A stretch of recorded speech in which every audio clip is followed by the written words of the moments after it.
오늘 창세기 46번째 시간입니다. 그는 나보다 옳도다. 그는 나보다 옳도다 라고 하는 제목으로 하나님 말씀 증거하도록 하겠습니다. 어제 37장의 마지막 절 보실래요? 37장의 마지막 절. 그 미디안 사람들은 그를 애굽의 바로의 신하 친위대장 보디발에게 팔았더라. 이렇게 기록되어져 있어요.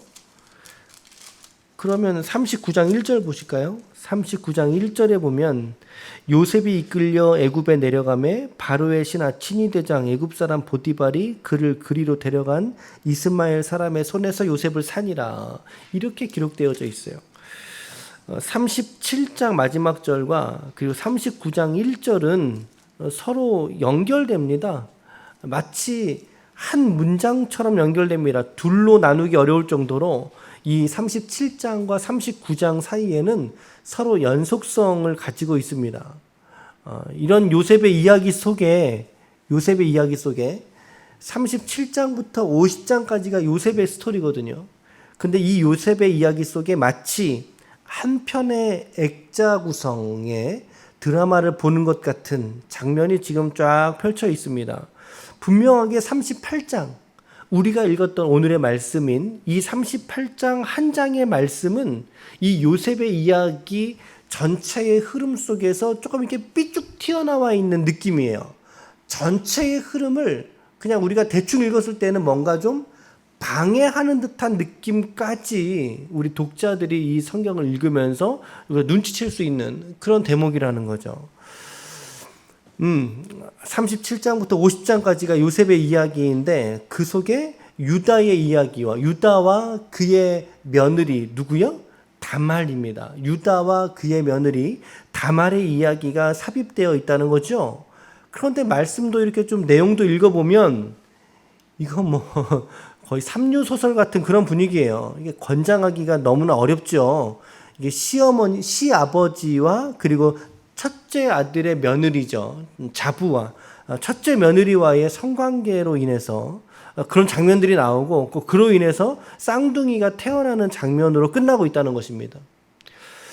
왜 이런 내용의 이야기가 왜 이곳에 있어야 할 이유는 무엇일까요? 제가 어저께 한번 그 38장 한번 읽어보시라고 말씀을 좀 드렸죠. 한번 묵상을 해보시라고. 우리의 질문은 이런 겁니다. 과연 이 본문이 전체 요셉의 흐름을 깨뜨리면서까지 툭 삐져나오면서까지 이곳에 굳이 위치했어야 될 이유가 무엇인가? 왜 유다와 다말의 스토리가 왜 요셉의 이야기 사이에 푹 들어와 있는가라고 하는 거예요. 이것을 우리가 단도직입적으로 말한다면 이 요셉의 이야기에서의 주인공, 다시 말하면 37장에서부터 50장까지의 이야기 속에서의 주인공은 요셉이 아니라는 것을 말하기 위해서입니다. 이게 뭔 소리야? 이게 무슨 소리야? 좀 놀라지 않으세요? 이게 분명히 요셉의 이야기인데 분명히 겉으로 형식적으로 드러나는 메시지들은 요셉 맞아요. 요셉의 이야기예요. 그런데 성경이 참말로 하고자 하는 말씀은 요셉의 이야기가 아니라는 것을 드러내주기 위해서 긴급하게 유다의 본문을 지금 의도적으로 끼워 놓은 것입니다. 편집해 놓은 것입니다. 자, 이게 무슨 말인지 우리가 본문을 조금 보시면서 좀 결론을 갖도록 하겠습니다. 1절부터 좀 보실게요. 그 후에 유다가 자기 형제들로부터 떠나 내려가서 아둘람 사람 히라와 가까이 하니라. 그 후라고 하는 시점은 언제를 말할까요? 그렇죠. 요셉을 애굽에 팔고 난 이후의 시간을 의미하는 거죠. 요셉을 팔고 나서 왠지 모르지만 유다가 가족 공동체를 떠나게 됩니다. 유다가 떠나게 돼요. 아버지 곁을, 형제들 곁을 떠납니다. 아버지 야곱의 아픔을 보기가 어려웠는지 아니면 동생을 팔았다는 어떤 죄책감 때문이었는지는 모르지만 성경에 기록되어져 있지 않으니까 우리의 추측으로는. 그러나 아버지를 떠나서 아둘람이라는 곳으로 내려갑니다. 그곳에서 이방 사람인 히라라고 하는 사람과 이제 베스트 친구를 맺게 되죠. 아주 친한 친구가 되게 됩니다. 2절에 유다가 거기서 이제 아둘람이라는 곳이겠죠. 거기서 가나안 사람 수아라고 하는 자의 딸입니다. 딸을 데리고 거기서 동침했다라고 표현되어져 있죠. 그러니까 이제 아내로 삼은 거예요. 아내로 삼은 거예요.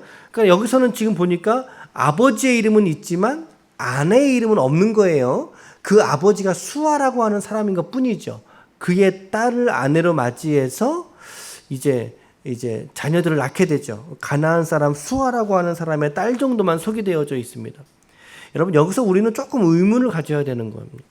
아브라함과 이삭과 야곱 모두가 다 그의 가문에 내려온 사람들은요, 전부 다 가나안 여인들을 아내로 취하지 않았습니다. 그렇죠? 아브라함도 가나안 사람의 자부를 얻지 않으려고 이삭의 아내를 데려오려고 자기 고향으로 보내잖아요. 그렇죠? 자기 형제들에게.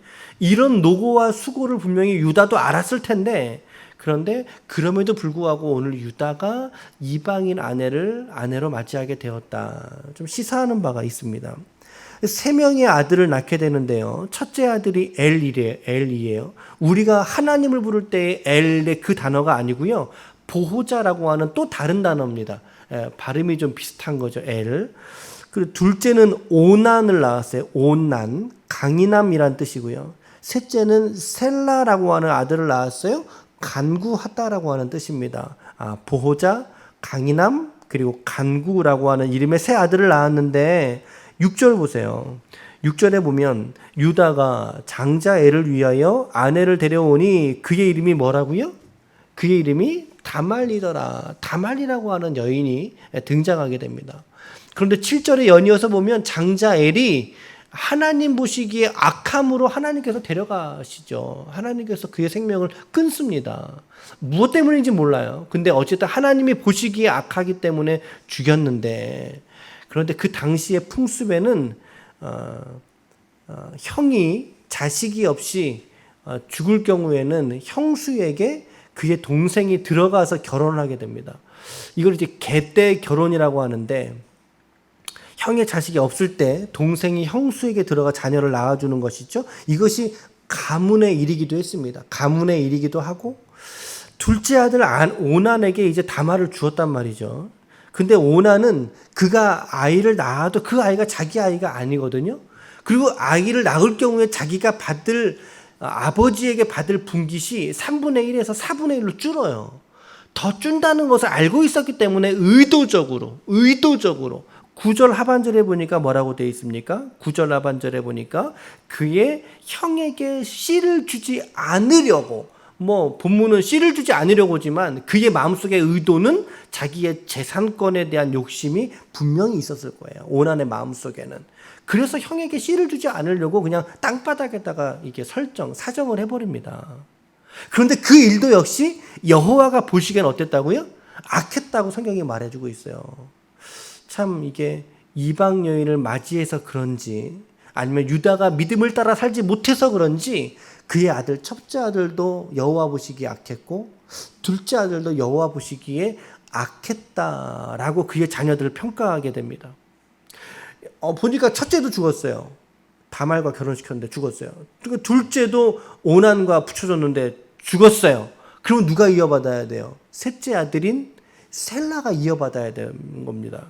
근데 지금 첫째 둘째가 다 죽었단 말이에요. 그러니까는 유다 입장에서는 셀라인 셋째 아들을 주고 싶겠어요? 안 주고 싶겠어요? 안 주고 싶겠죠. 왜냐하면 혹여라도 이도 죽으면 어떡하나.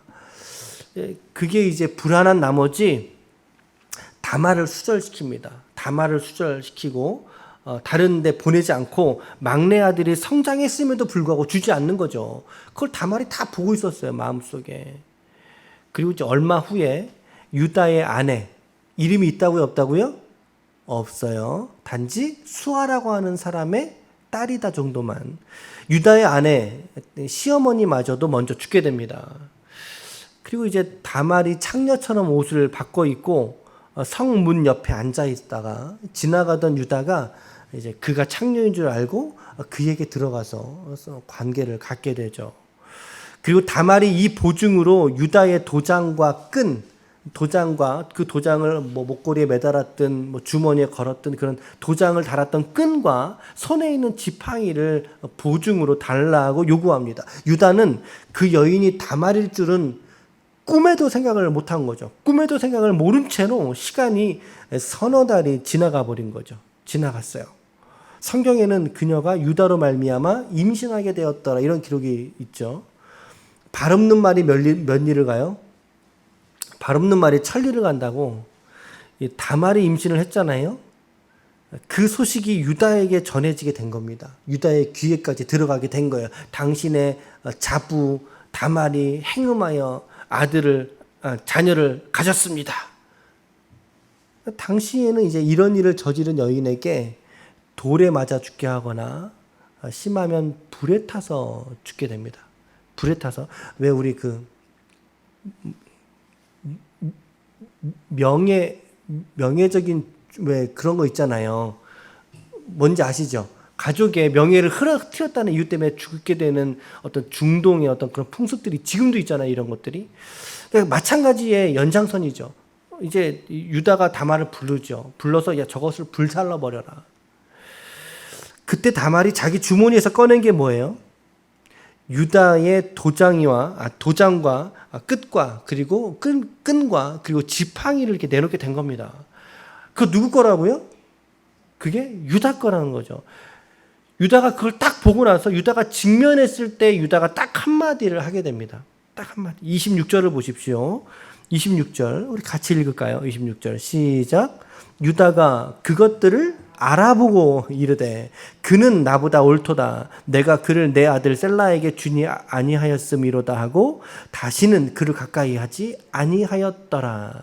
유다가 자신의 잘못을 인정하고 그리고 한 걸음 더 나아간다면 그 아이를 낳도록 간접적으로 허락한 거죠. 그러니까 더 이상은 이제 다말과 이제 관계하진 않되 그러나 가져진 쌍둥이 아이들은 낳도록 한 것 같아요. 그래서 27절부터 30절까지 아주 중요한 인물이 등장하게 됩니다. 사실 이 인물을 등장시키기 위해서 창세기 38장이 여기에 있는 거예요. 자, 27절부터 보세요. 해산할 때에 보니 쌍태라. 해산할 때에 손이 나오는지라. 산파가 이르되 이는 먼저 나온 자라 하고 홍색 실을 가져다가 그 손에 메었더니 그 손을 도로 들이며 그의 아우가 나오는지라. 산파가 이르되 네가 어찌하여 터뜨리고 나오느냐 하였으므로 그의 이름을 뭐라고 불렀어요? 베레스라고 불렀어요. 베레스라고 불렀고 마지막 절에 그의 형 곧 손에 홍색 실 있는 자가 뒤에 나오니 그의 이름을 세라라고 부르게 됩니다. 자, 그럼 이제 우리가 마태복음 1장으로 가실까요? 마태복음 1장. 여기 있는 내용은 이게 딱 접어두시고 마태복음 1장으로 가보시겠습니다. 마태복음 1장에 1절부터 3절 우리 같이 읽어볼게요. 시작. 아브라함과 다윗의 자손 예수 그리스도의 계보라. 아브라함이 이삭을 낳고 이삭은 야곱을 낳고 야곱은 유다와 그의 형제를 낳고 유다는 다말에게서 베레스와 세라를 낳고 베레스는 헤스론을 낳고 헤스론은 남을 낳았다. 3절을 잘 보세요. 유다의 아내는 빠져 있죠. 유다의 아내는 빠져 없고요. 유다의 아내로서의 지위로 누가 올라와 있어요? 다말이 올라가 있죠. 그리고 그를 통해서 누가 태어납니까? 오늘 창세기 38장에서 보았던 베레스하고 세라가 태어납니다. 그러나 성경은 유다의 뒤를 이어서 그의 장자권을 이어받아서 그의 계보에 그리스도의 계보에 등장한 인물을 누구라고 말씀하고 있어요? 베레스라고 말씀하고 있다는 거죠. 베레스와 세라가 태어나지만 그러나 베레스를 통해서 그리스도의 계보가 이어지게 된다는 것을 오늘 우리는 확인하게 됩니다. 신약 성경에 예수 그리스도의 계보라 그랬습니다. 즉 다시 말하면 그리스도의 혈통의 족보를 지금 언급하는데 그 가운데 지금 누가 나오고 있다고요? 유다의 뒤를 이어서 베레스를 등장시키고 있다는 거죠. 그러니까 여러분, 결국에 성경은 오늘 나름대로의 결론은 38장의 이야기를 통해서 그리스도의 계보에 유다를 통한 베레스가 등장한다. 베레스를 등장하게 된다는 것을 말씀해 주기 위해서, 이것을 그리스도의 계보를 완성시키기 위해서 38장이 삽입되어져 있다는 거예요. 이것을 이제 우리가 구속사적인 관점이다라고 하죠. 구속사. 예수 그리스도의 주인 되신, 구원자 되신 그 구속의 관점에서 우리가 성경을 펼쳤을 때 38장의 삽입 이유가 그래서 여기에 있구나 라고 우리가 이해할 수 있다는 것입니다. 이것을 다른 말로 말한다면 이후에 50장까지의 이야기가 사실은 주인공이 요셉이 아니라 유다라고 하는 것을, 유다의 가문이라는 것을, 즉 그리스도 중심적인 사건이라는 것을 이것이 간접적으로 드러내기 위한 조치라는 거죠. 그러기 위해서 이 성경의 편집자 혹은 저자에 의해서 이 38장이 37장과 9장 사이로 이렇게 쑥 들어오게 된 것입니다. 이런 간단한 결론과 함께 우리가 두 가지를 오늘 적용해 본다면요, 깨달아 본다면, 첫 번째는 하나님의 약속은 인간의 어떠함으로 인해서 완성되지 않는다라는 거예요. 다른 말로 하나님의 구원은, 다른 말로 예수 그리스도의 구속은 인간의 어떠함 때문에, 그 사람의 성품, 실력, 재간, 가지고 있는 재물, 인간의 어떠함 때문에 인하여 그리스도의 대속은 완성되지 않는다라는. 오늘 보십시오. 약속을 받았던 유다를 한번 보십시오. 유다를. 그에게 이 하나님의 약속을 받을 만한 무엇이 있었습니까? 없었습니까? 말씀해 보면 전혀 없었어요. 전혀 없었어요. 그가 양털 깎으러 올라가면서 유다는 누구와 관계를 가진 거예요? 창녀와 관계를 가진 거예요. 물론 이제 유다의 마음속에 이런 게 있어요. 그 당시에는 지역적인 풍습에 다산 그리고 풍요로운 결실을 위해서 신전창기, 이방신을 섬기는 신전창기와 성관계를 갖게 되거든요. 그런 배경으로 인해서 관계를 가질 때 그들이 갖게 되는 소유물이 더 늘어난다라는 믿음이 있었단 말이에요. 그렇기 때문에 지금 어디를 올라가다가 지금 성관계를 해요? 자기의 양떼들의 털을 깎기 위해 올라가다가 성관계를 가져요. 그러니까는 유다의 마음속에는 어떤 계산이 깔려 있는 거예요. 내가 그렇죠. 저 성전 창기와 관계를 가짐으로 말미암아 내가 지금 가서 이제 양털을 깎을 건데 그 양털을 깎는 양이 자기의 재산과 수입이 늘어나길 원하는 풍성한 결실이 있으면 좋겠다라고 하는 생각이 반영이 된 행동이에요. 그게 그러니까. 여러분, 이 유다의 행동을 어떻게 살펴보면 유다가 믿음이 있는 사람이에요? 없는 사람이에요? 믿음이 없는 사람이죠. 믿음이 없는 사람이에요, 이 사람은. 이렇게 단정할 수 있을까? 유다가 믿음이 없는 사람이다라고 우리는 충분히 생각해 볼 수 있다는 거죠. 이것을 세상의 문화라고 한다면, 세상 사람들의 일반적인 문화라고 한다면 유다가 그런 세상의 풍속과 문화를 따르던 사람이라는 거죠. 따르던 사람일 수도 있겠구나, 이 사람이. 이런 동시에 어떻게 그러면 이 유다를 통해서 이 그리스도가 이런 사람의 후손을 통해서 오실 수 있을까라고 하는 절망을 우리는 경험하게 됩니다. 깨닫게 됩니다. 여러분, 그렇기 때문에 전적으로 하나님이시기 때문에 가능한 스토리라는 거죠. 이 구원의 역사가. 우리로서 납득이 안 되잖아요. 아니, 어떻게 이 고작 유다 같은 인간으로 인해서 어떻게 그리스도가 오실 수 있냐고요. 하지만 이런 접근은 아브라함도 마찬가지라는 거죠. 아브라함도 마찬가지 아닙니까? 창세기 12장에 아브라함을 부르셨을 때 그 위에 아브라함의 행동이 정말 의로웠나요? 전부 다? 아니라고요. 야곱은 안 그랬나요? 아니라고요. 야곱도 마찬가지예요. 야곱도 마찬가지라면, 그렇다면 우리도 마찬가지일 수밖에 없다라는 거죠. 여러분과 저도 50보, 100보, 솔직히 양파가 까듯 속을 까보면 똑같다라는 것입니다. 우리에게서는 어떤 구원을 받을 만한 자격과 공로가 우리에게서는 발견되지 않는다라는 것을 우리는 오늘 성경을 통해서, 특별히 오늘 이 유다를 통해서 우리가 오늘 깨달아야 될 지점이라는 거죠. 여러분, 우리의 구원을 우리는 그렇게 우리의 구원을 자랑할 수가 없는 것입니다. 자랑할 수가 없는 거죠. 이것은 철저한 하나님의 은혜이기 때문이라는 거죠. 제가 엊그저께 어떤 제목으로 설교했었죠? 겸손이라고 교만하지 말라 그랬죠. 철저한 하나님의 은혜가 아니고서는 우리의 구원을 설명할 수 없다는 것입니다. 하나님의 역사하심으로 우리가 오늘 저와 여러분들이 구원받은 백성의 반열에 서 있는 줄로 믿습니다. 오늘 우리의 구원이 그런 거예요. 하나님의 섭리의 역사다. 하나님의 우여곡절 같은 인도하심 끝에 우리가 예수를 믿게 되었고, 우리의 공로와 의가 우리가 잘한 것이 아무것도 없는 중에 순전하게 하나님이 일하심으로 저와 여러분들이 구원받은 줄로 믿습니다. 오늘 유다를 통해서 다시 한번 깨닫게 되는 진리. 두 번째는 회복의 가장 빠른 길은 회개에서부터 시작된다는 것입니다. 다시 한번, 회복의 가장 빠른 길은 회개에서부터 시작된다. 다말이 이제 그런 이야기를 하게 되니까 유다가 깨닫지 않습니까? 깨닫고 오늘 뭐라고 말씀하죠? 26절에 보니까 그는 나보다 옳도다라는 이야기를 합니다. 이 말씀이 유다의 회개 장면입니다. 유다의 회개하는 장면입니다. 그 이유가 뭐죠? 내가 셀라를 그에게 주지 않았기 때문이다 라고 정확하게 자기가 다말에게 잘못한 게 무엇인지 정확한 그 지점을 고백하지 않습니까? 그 여인 앞에서, 사람들 앞에서, 대중 앞에서, 자기 앞에 서 있는 사람들 앞에서 자기의 죄가 무엇인지를 말한다. 요셉을 팔고 어떤 후회든지 죄책감이든 유다에게 분명히 있었을 거예요.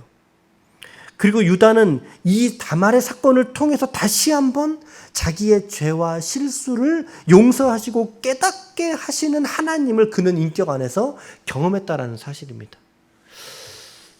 그래서 이후로 유다가요 180도 바뀌어요. 우리 유다가 달라졌어요. 나중에 애굽으로 내려가잖아요. 내려갔을 때 유다가 어떻게 돼요? 우리 형제들의 대변자가 됩니다.